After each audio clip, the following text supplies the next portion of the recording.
So I have to admit that I did just pick up this book so that I could watch the movie version of it because I was intrigued by the cover and the casting of the movie. Welcome to another book versus movie video.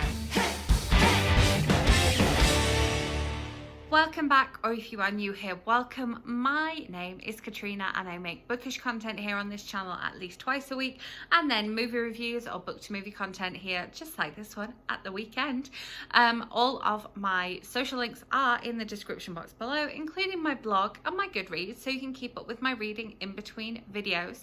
As always, when making a book versus movie video, I understand that when an author signs over those rights to their book, that the movie studio can do whatever they want with them. Nothing has to remain the same.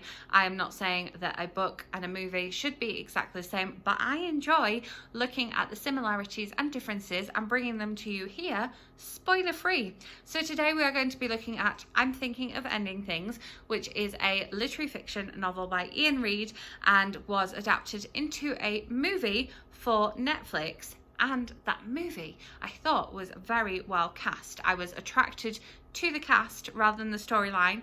I went into the storyline completely not knowing anything about it. I didn't really even know what genre of book it is. I would say that this is kind of like horror light. But the first half of the book and the second half of the book are very different. And I wouldn't say that the movie had that same separation. So there is your first difference.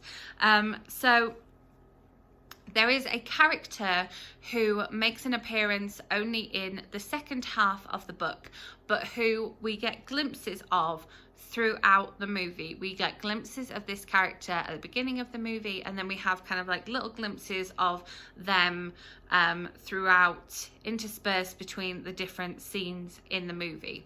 And for me, that took away from some of the suspenseful moments that I enjoyed in the book, and kind of like put it all out there, giving you all a lot of information right from the word go, whereas in the book we only really have our sort of two main characters to begin with until they arrive at Jake's parents' farm to meet his parents and have dinner with them. So we have them chatting in the car and just very much chatting back and forth. It's very, very slow paced, and this is where the book and the movie are exactly the same, because we have them chatting back and forth in the car, and it is literally word for word the same in the movie as the words on the page in the book. So the script, I think, I didn't look into it, but I think it was just basically either it was written and adapted by Iain Reid, or else they just basically took the dialogue from the book and plugged it right into the script, because the script is sort of word for word. It's the little addition of this extra character that we kind of meet or see at the beginning. And so I really do think that the suspense is much more present in the book. In the film, we get shown a lot more things, which is the case of any movie adaptation. You get to see a lot more things, whereas they're more nuanced in the book. I wouldn't say that I absolutely loved the book, and I definitely wouldn't say that I liked the movie. I think the book itself, the first half was very slow, and then the second half was very, very suspenseful, and that's the part that kind of dips its toe into the like horror genre. The second half of the book I did sort of fly through, whereas the first half of the book I struggled to engage with a little bit, and I think I flew through the second half of the book because it did have that like horror aspect to it. Made the mistake of listening to it right before bed. Wouldn't recommend doing that if you're watching this video. Don't recommend it. Whereas the film itself is quite dark from the beginning. It's dark in terms of the lighting, the cinematography. It's very kind of like pressurized in terms of the way it's shot, and so it does that kind of like horror aspect differently in the film and the book. when we're traveling with the two people in the car, it's very, very close-up shots.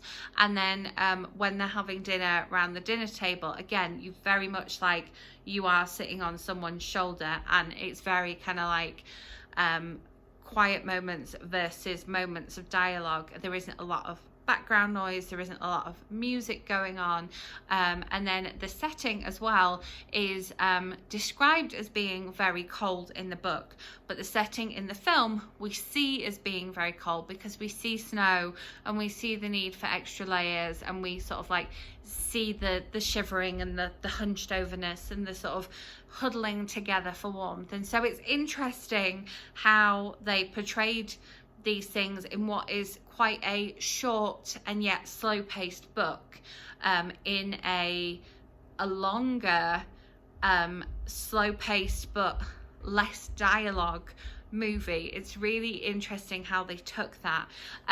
Like I say, I didn't love the book, and I would not recommend the movie. The movie is nearly the movie is basically half of the length of the book, and that to me is just too long for a short book.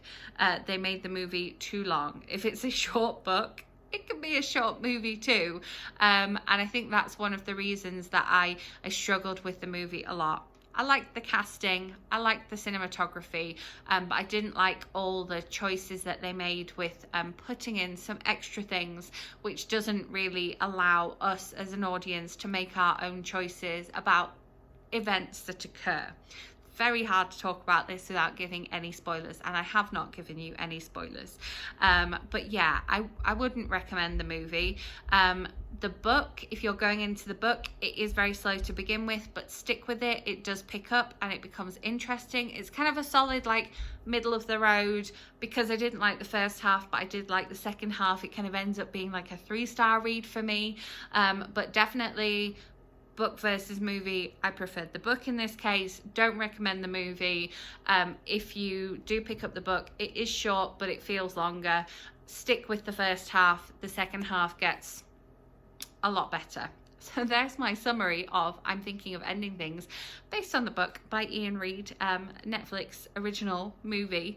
As always, if there is a particular book to movie adaptation you would like to hear my thoughts on, let me know in the comments. I will do my best to make that happen. Make sure you are subscribed so that my next video lands in your subscription feed, and hit that notification bell to be notified as soon as I upload that video. I will be back with more bookish content for you very soon, so I will see you then. Thanks for watching.